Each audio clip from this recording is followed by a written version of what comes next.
Ons is nou steeds besig met ons vroulikheid in die Godheid, lesing 21. Daar is so baie wat 'n mens nog wil doen, en dan kom jy agter, maar jy moet alles doen met die hersiening. Jy moet nie goed oorslaan nie, want dit is so 'n nuwe begrip vir meeste van ons volk. Nou vir ons by Dr. van Sion is dit 'n ou begrip. En ek glo maar daaraan, as jy 'n ding moet bewys, gooi al die bewyse. Want dit maak dit net moeiliker om dit te staan deur jou opponente. En om, glo my, daar's baie wat teen hierdie goed staan. So mense probeer maar oral in die skrif verse, woorde kry, of sommer hele hoofstukke wat die begrip bevestig. Nou die eerste ene wat ek nou vanmôre hier bring is Matteus. Ons gaan Matteus, Johannes en Jesaja vanoggend behandel. Matteus 12, moet jy nou jou natuurlike bril afhaal en kry die bril van die Gees wat die trooster vir jou gegee het. Sit hom nou op en dan gaan jy iets hier raak lees. En terwyl hy, dis Joshua, nog met die skare spreek, staan sy moeder en broers daar buite en wil graag met hom praat. Toe sê iemand vir hom, daar staan u moeder en u broers buite en wil graag met u praat. Maar hy antwoord en sê vir die een wat hom dit vertel het, wie is my moeder en wie is my broers? En hy steek sy hand uit oor sy studente of sy leerlinge en sê, daar is my moeder en my broers. Want elkeen wat die wil doen van my Vader wat in die hemele is, die is my broer en suster en moeder. Dit is 'n baie diep geestelike stelling wat hy hier maak. Wie is my moeder en wie is my broers? Die wat die wil doen van die Vader wat in die hemel is, die is my broer, suster en moeder. Hier praat hy nie van Miriam, of soos julle haar nog ken as Maria nie, glad nie.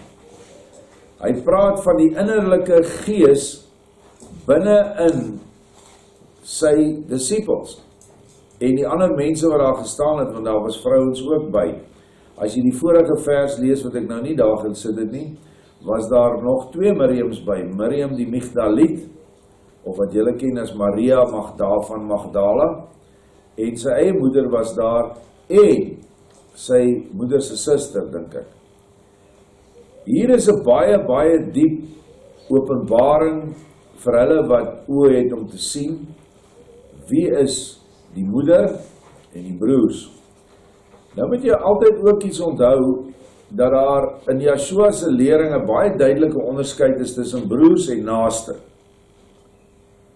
Naaste is jou volksgenoot, dit sê Levitikus 18 vers 19 dink ek.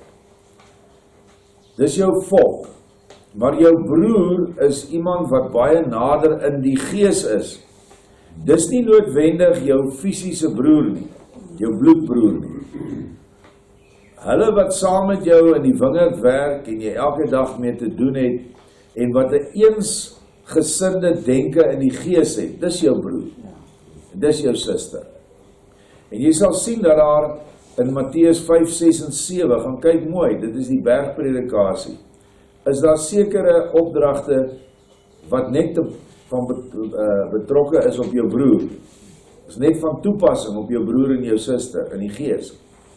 Daar waar hy sê, gaan maak reg tussen jou en jou broer. Dit is hulle, wat jy was voorheen na aan hom en julle was na aan mekaar. Dit is die opdrag. Hy sê nie naaste nie. Naaste is 'n bietjie wyer, dink ek, as die broer. Dit is diegene in die volk, meeste van hulle ken jy nog nie eers. So, onthou dat hy dit sê, en die moeder wat na wie hy hier verwys, is die moeder Gees, wat in al sy studente was, maar nog nie kragtig gekom het nie. Altyd onthou, hy heeltyd in sy lering het hy gesê, maar wanneer die trooster, die Gees van waarheid gekom het, dan sal julle hierdie goed verstaan. Op daardie stadium is die Gees van wysheid in hulle, wat Joshua vir hulle gebring het, saam met die waarheid, want wat Joshua bring, hy was ten volle in besit van die Gees van waarheid. Nou moet ek net weer sê, want party mense dink ek praat van verskillende geeste. Ek praat van verskillende vlakke van die gees. Maar daar is net een gees. Dis een Vader met sy gees wat een is. En al die ander dinge wat in die skrif geopenbaar is, soos die Seun, soos die Trooster, en die is alles vorm deel van een Elohim. Maar hulle kan afsonderlik funksioneer. En wanneer hulle afsonderlik funksioneer, dan wys hulle ook baie keer hulle self anders as wat byvoorbeeld in die Ou Testament was. In die Ou Testament is die gees van wysheid getoon aan die volk as 'n vlammetjie binne in die allerheiligste. Is getoon as 'n wolk bo op die berg. Is getoon as 'n vuurkolom in die nag. En daar's baie ander verskillende maniere. Dink aan die braambos, wat gebrand het. Dit is die wysheidsgees wat daar was. Eendag sal ons dieper ingaan. En ons sal vir julle vertel wat werklik daar staan van ek is wat ek is. Maar kan ek nou maar sê, daar staan ek is wat hy is. Dis wat daar staan. Maar hoe kan ons dit vir die volk gaan gee? Dan sê hulle, maar dis mos nou 2 gode. Ek is wat hy is.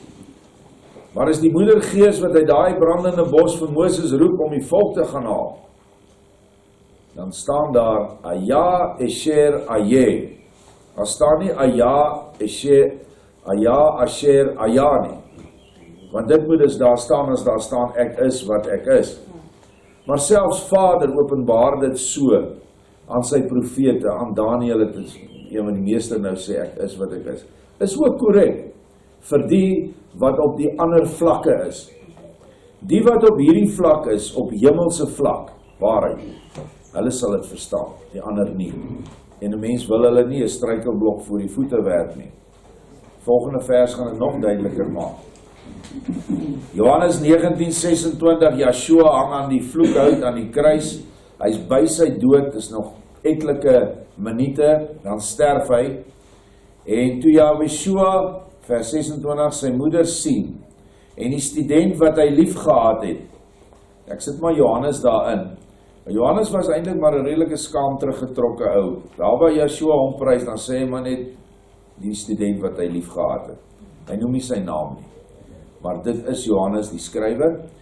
By haar staan sê hy vir sy moeder, Yeshua sê vir sy moeder, vrou, daar is u seun. Die seun is hulle wat in die derde vlak of hemelse waarheid is. Vers 27, daarop sê hy vir die student, vir Johannes, daar is jou moeder, bedoelende die troostergees van waarheid wat binnekort 50 dae later vir hom uitgestort sou word. Van daardie uur af het die student haar in sy huis geneem. Innerlike huis. Yeshua sê self in die nuwe openbaring, ek het mos geweet die disippels sal na my maak kyk. Hulle sal altyd na haar kyk, want hulle was baie lief vir Yeshua en hulle was daarom ook baie lief vir sy moeder. Hulle het ook baie daar gaan kuier in die 3,5 jaar. En hulle het baie respek vir haar gehad. Maar nie soos wat die Romeinse kerk vandag haar aanbid as 'n 4de deel van die 3-eenheid wat hulle het nie. Hier sê hy van sy laaste woorde aan die kruis, die belangrikste woorde. Hoekom sal hy sy ma vrou noem? Ons nou nie eintlik lekker nie. Hy sal mos sê moeder, ma. Maar hy sê vrou, daar is u seun. Hy praat in hemelse taal. Die trooster wat sal kom, vat vir Johannes, want Johannes sal dit verstaan. En ek moet teruggaan na die berg Tabor, waar Yeshua net 3 van sy apostels opvat, Petrus, Jakobus en Johannes. Petrus stel die oorwinning van die eerste vlak, die vleeslike vlak voor. Dink maar aan ou Petrus. Dan hy praat sommer so iets, dan sê Yeshua, dan spreek hy sommer vir Satan aan. Dan Petrus die woorde van Satan uit om my. Het iets gesê, kan jy nog onthou, ekskuus, my kop staan 'n bietjie stil. Mag dit nooit met u gebeur nie, of so iets, ja. Toe sê hy, man, wyk Satan. Dan kom ou Petrus, hy so dapper, kap hy sommer die ou se oor af in die tuin. Dan sê Yeshua, stop het nou, dis nie nodig nie, dan sit hy die oor terug, maar groei die oor weer aan. Dan kom hy, hulle is besig om Joshua rond te lei, en Petrus sê, ek sal altyd by hom staan tot aan die einde. Waar hardloop hy, gaan kruip weg. Toe kraai die hoender 3 keer, onthou julle? Dis Petrus, dis ons. Miskien nou nog, maar baie van ons het daarom nou so 'n bietjie daar uitgegaan. Dis die eerste vlak van bekering. Dan kry jy Jakobus, wat dan nou ooreenstem met die heilige deel van die tabernakel. Dis wanneer jy jou hele wese rig na Yeshua, na die woord, en jy probeer werklik jouself skoon kry. Jy let op wat jy sê, jy let op wat jy doen, en jy let op wat jy praat. Jy sal nie sommer net los praatjies maak nie. Dit is die tweede vlak, maar die derde vlak is Johannes. Dit is die geestelike hoogste vlak. Johannes sê hy was alreeds wedergebore, toe hy by hom op aarde was. En dit wil vir my lyk hy was die enigste ou. Maar hoe dit ook al sê, dit is hulle wat nou in die allerheiligste ingaan.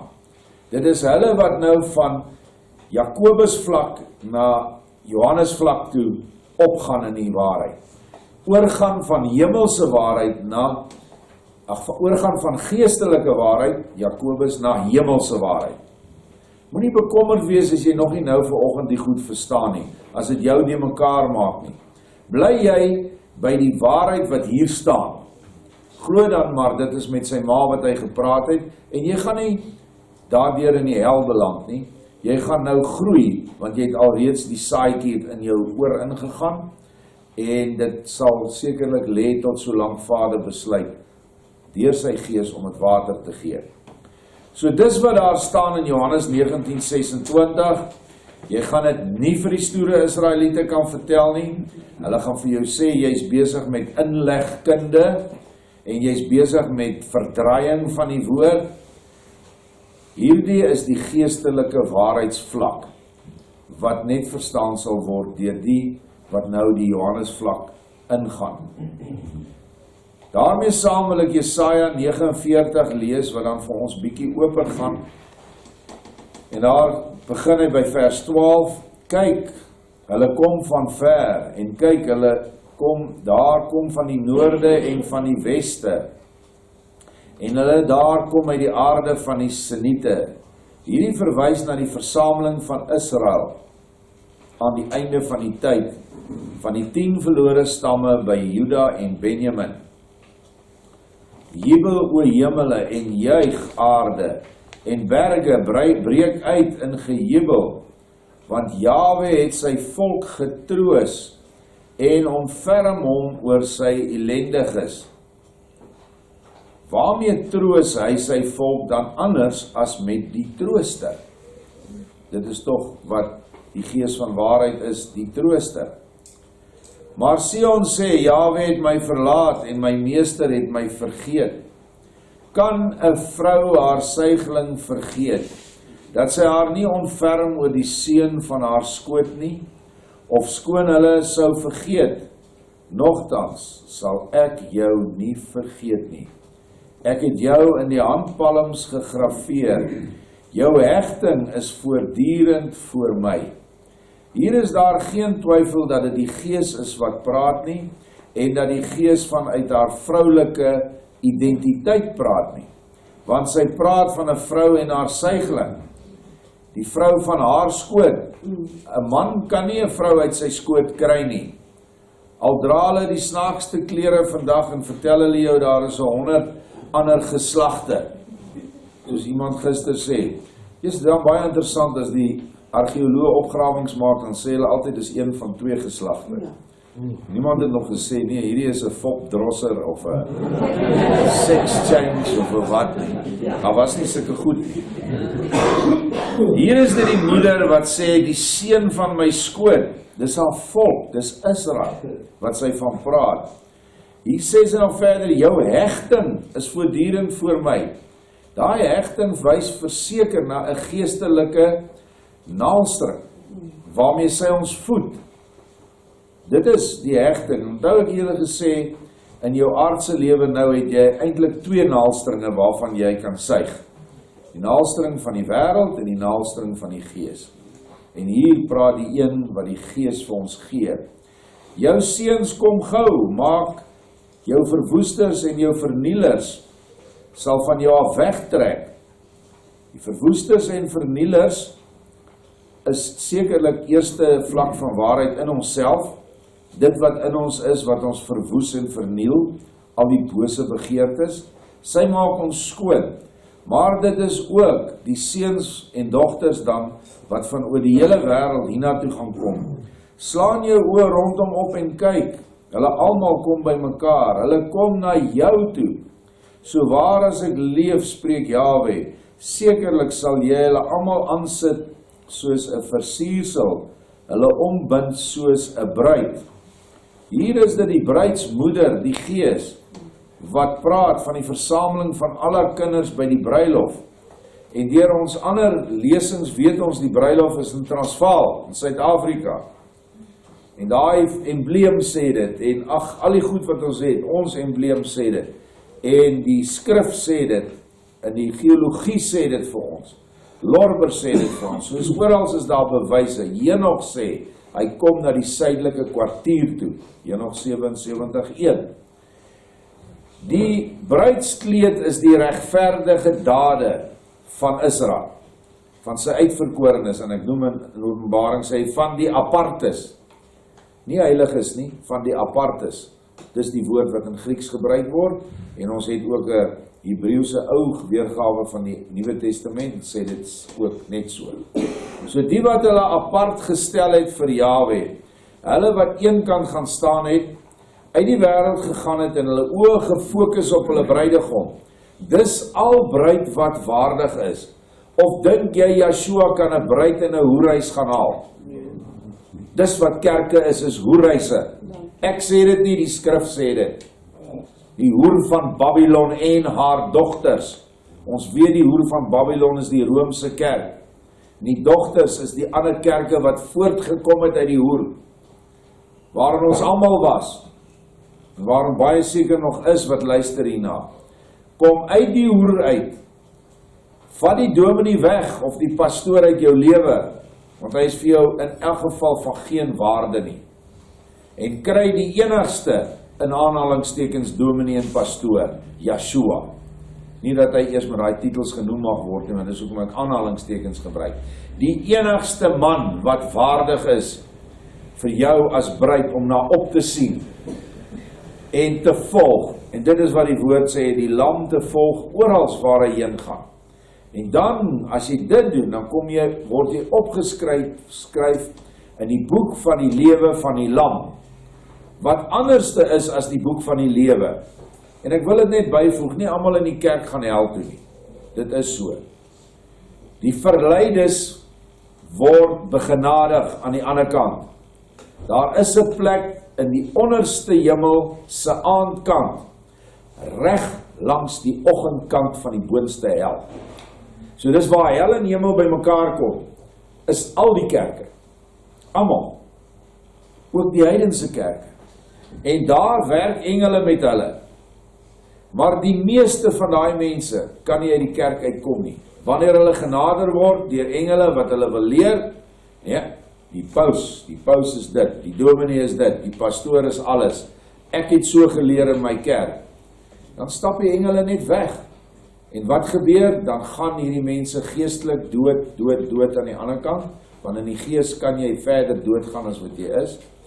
En dan val hulle net so, daar is so 'n groot krans, dan val hulle in daai brandende vuur van die hel. En as jy dit nie glo nie, gaan lees van die hel tot die hemel van Jacob Lorber. Dit word baie duidelik daar beskryf. Ons gaan aan. Want jou pynhope en jou verwoeste plekke en jou verwoeste aarde, dink daaraan, jou innerlike, né? Sekerlik, nou sal jy te nou wees vir die inwoners, en die wat jou verslind het, is ver weg. Dit wys eerstens na die innerlike toe, na jou siel toe, wat verwoes was, wat 'n pynhoop was, 'n rubbish dump, as ek dit nou in Engels kan noem, van drankborrels en dwelms en seksuele wanpraktyke en geldbesetenheid en magsbesetenheid. Dis die verwoeste plekke in jou aarde. Dis die pynhope. En nou is dit weg, want jy het die trooster gevind, en jy het deel van sy bruid geword, en jy het nou oorgegaan na die onverganklike lewe toe. Nou raak hierdie siel van jou heeltemal te nou, hierdie goed kan nie meer inkom nie.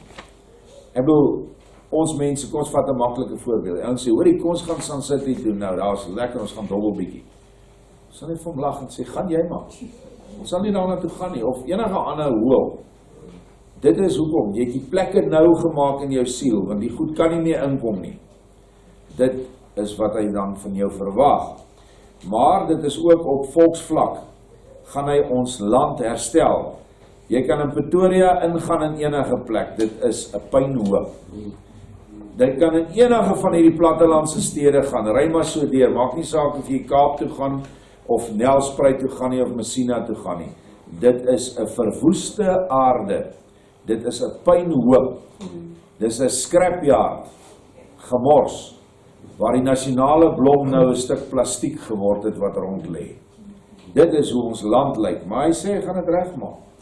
Nog sal die kinders waarvan jy beroof is voor jou ore sê, die plek is te nou vir my, maak vir my plek dat ek kan woon.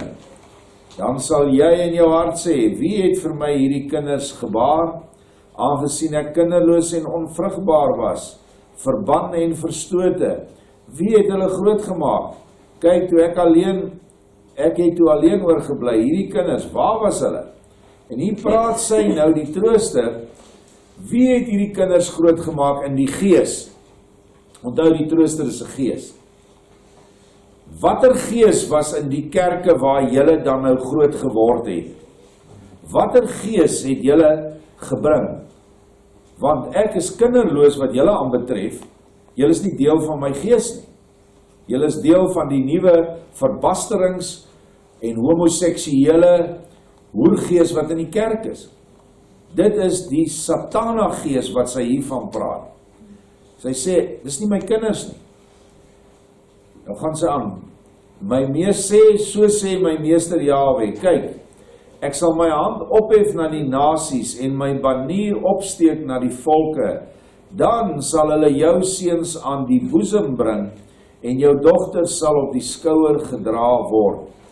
Daar gaan 'n tyd kom van elke mens wat nog gered moet word, dat hy die gees sal verruil wat hy nou by is of sy, die hoergees Satana, en die trooster ontdek. En dis ons werk, ek bedoel, dis wat ons elke dag doen. Ons probeer die boodskap uitkry na ons volk toe. Maak nie saak op hoe groot of klein vlak nie. Maar oor is daar mense wat dit doen. Op ander plekke het ek hierdie banier kon koppel aan Gilgal aan die einde van die tyd. Dis die banier wat opgehef word. Want dit is 'n banier in die innerlike, wat ons dan nou ook 'n teken het hier buite, wat vir ons kragtig, vir ons die gees, vir ons gee in die sin van, dat dit die sentrale punt is. En dan elke huis wat verseël is, het ook die banier opgehef. Die Gilgal banier, die klippe, wat net eintlik ons klipharte voorstel. Vers 23. En konings sal jou oppassers wees, hulle vorstinne jou pleegmoeders. Hulle sal voor jou neerbuig, met die aangesig na die aarde toe, en die stof van jou voete lek. En jy sal weet dat ek Jahwe is, dat hulle nie beskaam staan wat my verwag nie. Sal van 'n dappere die byt afgeneem word, of sal die gevangenes van 'n regverdige ontvlug? Waarlik, so sê Jahwe, ja, die gevangenes van die dappere sal afgeneem word, en die byt van die tiran sal ontvlug, en jou bestryders sal ek bestry, en jou kinders sal ek verlos. Praat die vader, en hy sê vir die moeder, jou kinders sal ek verlos. En die bestryder is Satan self. En ek sal jou verdrukkers hulle eie vlees laat eet, en van hulle eie bloed sal hulle dronk word, soos van wyn. Dan sal alle vlees gewaar word, dat ek, Jahwe, jou verlosser is, en jou losser die sterkte van Jakob. En ek wil dit weer hier noem, Yahshua sê, ek is julle verlosser. Yahweh sê, ek is jou verlosser. Wie's nou die verlosser? Albei in een, want hy sê, ek en die Vader is een. So as jy twee sien, soos wat baie Israeliet groepe huidiglik verkondig, Yahweh as 'n entiteit op sy eie en Yahshua ook 'n entiteit op sy eie, dan beteken dit dat jy twee gode aanbid en daarom gaan jy een verwerp. En meeste van hulle wat in daardie stryk val, verwerp uiteindelik vir Yahshua. En baie eenvoudig, as jy wiskunde nog op skool kan onthou, 'n oneindigheid, die teken hom soos 'n platgelede 8, né? Dis 'n oneindigse teken. Kan daar twee oneindighede in die heelal wees? Ja, kan nie. Daar kan net een oneindigheid wees, dink mooi. Net een wat nie 'n begin en 'n einde het nie. Daar kan nog 'n oneindigheid bestaan binne in daai oneindigheid, ja, maar nie buite nie. En dit is hoekom as Yahshua sê ek is die Alfa en die Omega, die begin en die einde, dan praat hy vanuit die oneindigheid wie Vader is en hy en Vader is een. Jy kan dit nie anders sien nie. Enige mens wat dit anders sien is hardhorend, soos my juffrou altyd moet sê, balhorig, onopleibaar, en hy het 'n gees wat nie leerbaar is nie. Dit is die goed wat ons van ons mense moet vertel, want iewers lê ons dalk net 'n saadjie. En hierdie kinders wat verlos word, is nou besig om te gebeur, is nou besig om plaas te vind, hierdie geweldige verdrukking wat nou voor ons lê, gaan dan nog ons Vader se laaste poging wees om hierdie mense los te maak. En die heel laaste van die laaste poging sal wees, wanneer hy twee gemeentes en twee gesalfdes, wanneer hy sal toelaat dat hulle op die pleine van die stad van apartheid vermoor word. En van ons mense wat op die herberg was, het Vader gesê, jy en jy gaan doodgemaak word vir my. Dit is nie 'n groot ding om na uit te sien nie. Maar daar is daarom nog 'n versie wat bykom. En na 3 dae sal hulle opstaan en die wêreld sal hulle sien. En dit sal dan die laaste groot bekering op aarde wees. En direk daarna kom die oordeel. Dan laat Vader toe dat hulle bommetjies gooi, dat die olievelde aan die brand slaan, dat die gasvelde aan die brand slaan, en dan uiteindelik slaan die hele suurstof van hierdie aarde aan die brand. En jy kan dink, as jy jou mond oopmaak om asem te haal, 'n dier, 'n plant, alles sterf. Maar hopelik, dankie Yahshua, is ons nie meer hier nie. Amen.